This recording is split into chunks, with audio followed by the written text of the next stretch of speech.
মালামাল গ্রহণ করা বা এগুলি ডেলিভারি করবার সাথে তো সেখানে সরকারিভাবেই যুক্ত সদর এসডিএম, সেখানে এসডিএম অফিস থেকে সেখানে লোক আপনার করছে, তদারকি করছে, কার মাল আসছে, কার কি বুকিং আসে, সব বিষয় তো ওই সরকারিভাবেই তদারকি করা হয়ে থাকে।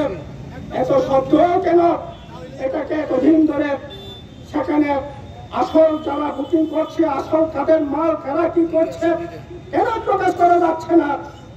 একইভাবে সেখানে তো আপনার ওই রেল পুলিশ থাকবার কথা, কেন রেল পুলিশ থাকছে না সেখানে?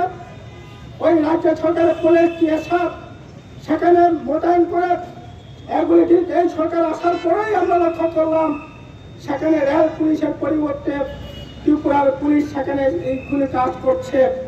তাহলে পরে ত্রিপুরা পুলিশ এগুলো খুঁজে বের করতে পারলো না?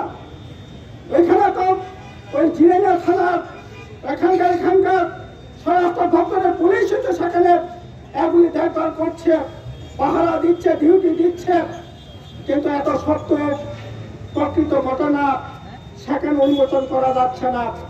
আসলে এই ঘটনাটাকে আড়াল করবার উপরওয়ালা থেকে সেখানে চাপ আসছে, আমাদের কাছেও খবর আসছে, এটাকে ধামা চাপা দেওয়ার জন্য সমস্ত ধরনের ব্লুপ্রিন্ট হয়ে যাচ্ছে, হয়ে আসে।